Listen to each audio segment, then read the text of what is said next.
Hello, bebés. Welcome to the Valiosa podcast, your favorite no gender self growth podcast, and also my really own impersonal journal. So keep tuned for my darkest secrets.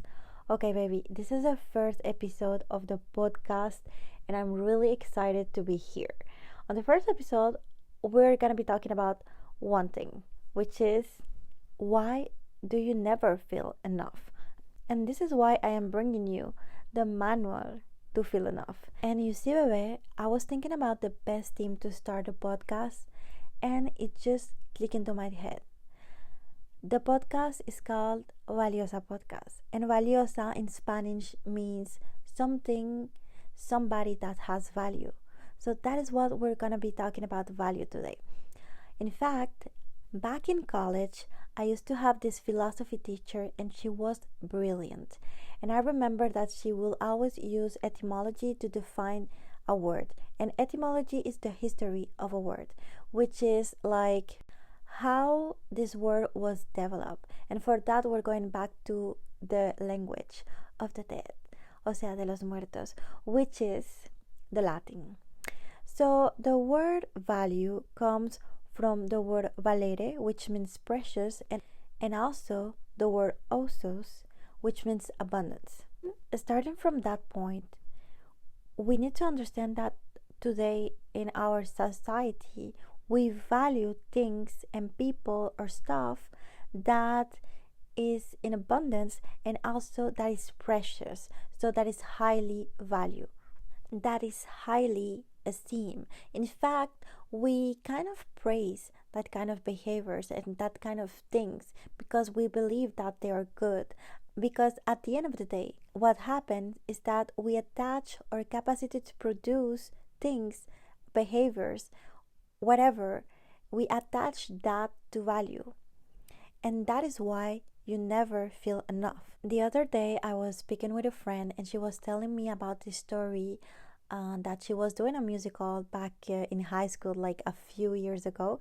And I remember she was telling me this story with such a warm tone, and it was just so beautiful to hear.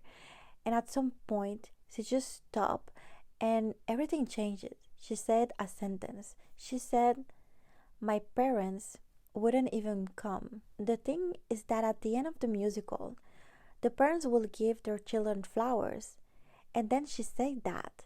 So I was a little bit shocked and also confused because I understand what she was trying to tell me. You have to know that we have a primordial human necessity, and that is to be seen.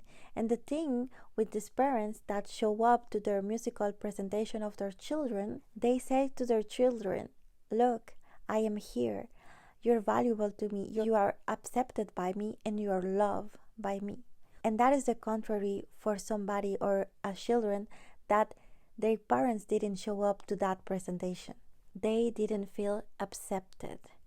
Their parents didn't fulfill that necessity to be seen, and that translates later into a lack of self-value and also a lot of trauma, because maybe the parents thought that it was not important, that they didn't have time to go. But what they didn't know is that that drives the children to concentrate into the outcomes and the objective, because they feel and they have this need to be recognized. So they have this tendency to do and do and do and do again so they can be seen. Anyway, I think you get the main point of this, is that you never feel realized in life. Like, your goal is always diminishing your value because you're never satisfied. There's always this void.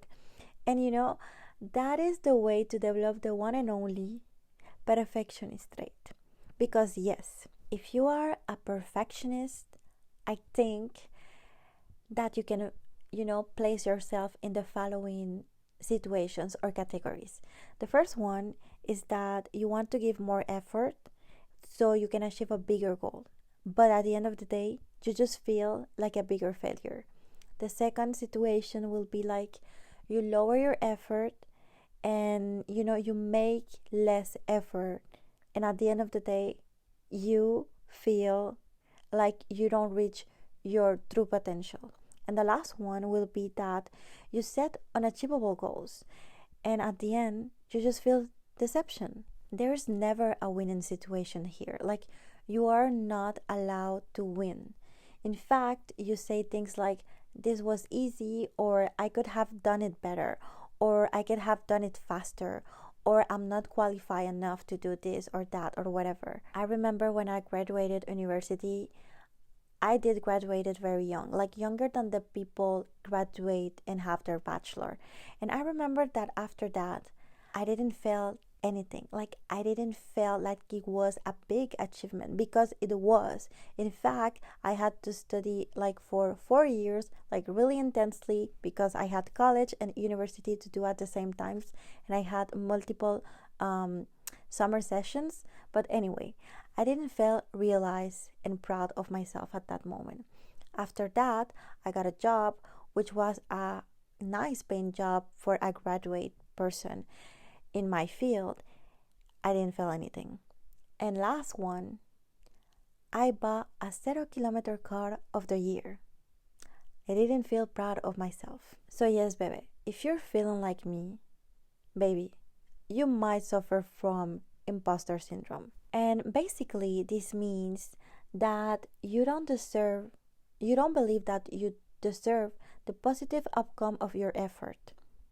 You're not intelligent enough, not creative enough, not beautiful enough, not talentless enough, not charismatic enough, and the list goes on and on. And people that suffer from imposter syndrome, you will notice that maybe this is you or your friend or whatever, baby, you're very, very sensitive to criticism, because that makes you feel some emotions, like maybe you're mad or frustrated or sad, because you feel like this kind of criticism, even if it's like constructive or positive, it just reinforces the fact that you're like you have flaws, and it reinforces the fact and the belief of it. Sorry, my French, but the belief is reinforced, the belief of not being enough. There is this desire and this need of recognition that you have as an adult right now. And baby, the thing is that you're still looking to this into this approbation, into this acceptance, into this love of recognition and validation from your caregivers. And the thing is that your inner child needs that validation for your grown-up adult to be fulfilled with his achievements. So logically, this is why you still keep trying to prove yourself to the outside world, because you want your caregivers to recognize you. But maybe at this moment, like in the present moment, your caregivers are not capable to give you that, or have not been educated to give you validation. And that is one of the reasons of why you don't feel enough. Also, maybe you have noticed this, or maybe you haven't, but validation does not last, and it's small and it's short in time, and also you can see that it just happens at the end. When you're doing a project, it's at the end that you receive the validation. In any job, we can see that we never care about their circumstances or the process or the steps that we need to be doing and to put in place to achieve a goal. In fact, we want to take abstraction of that. We only care about if the goal or the objective has been reached. And when we reach the goal, and when we manage to, do everything in our power and to put all the effort into that piece of art, well, we receive a recognition, which is a little start, a little, oh, good job, wow, excellent. Or we don't get any recognition at all. And you see, this is really interesting, because this just took me 2 seconds of my life to say, and it took you 5 months. So imagine how you're feeling right now at this moment, like after the recognition that you had, like that little nothing. Well, you feel like you don't deserve recognition, like you need to keep trying and trying and trying again until you get something out of this, aka imposter syndrome, aka the best way to destroy your mental health and give you anxiety. And baby, it's easy. You never feel enough because you associate value to your productivity. And why do you want to feel valuable? Because we want so bad to be valuable, to feel that we have achieved something in life, like we are realized. It's mainly because you want to be accepted. Because if you are not accepted, guess what you are? You are rejected. And when we are rejected, we are lonely. And lonely means that we are not loved, that we are not worthy of love. So, what do you really want? Is that you want to be accepted because you want to be loved. In fact, the hidden goal of value is love, is to feel love. And that is what you need to understand, that you don't have to produce or do anything to be worthy of love, baby. And you need to know that, amore mio, you deserve unconditional love, because that is the love that feels secure, that you can rely on, that you can attach yourself to, because it's free and it's selfless. And that is what you deserve, because when you are loved, when you feel loved by yourself, is that it means that you are accepted by yourself, that you accepted the process that you have been going through to be the person that you are today. And I know it sounds like a little bit cheesy, I know, but it's true. It's a main fact. Psychologically, etc., whatever you want to call it, it is a fact. Now let's continue with the actual manual to feel enough, like aka love, accept, and celebrate yourself. The first point I will say, listen, this one is a key one, baby, is forgive yourself. Yes, you have to forgive yourself. Like, what do you need to let go? Maybe you have this belief, and I think a lot of us have this belief, and it's that we don't accept that things can be easily achieved, that we don't need to go above and beyond, and that we don't need to suffer to feel realized and to be accepted and to feel valuable. Regarding this point of forgiveness, why are you still and you keep punishing yourself? Like, why? Maybe you think that you're not the person that you want to be, and that because of that, like, you are not the best version of yourself or whatever. On the second point, we have that you have to accept and celebrate your achievements. Like, first of all, baby, think about it, like, realistically.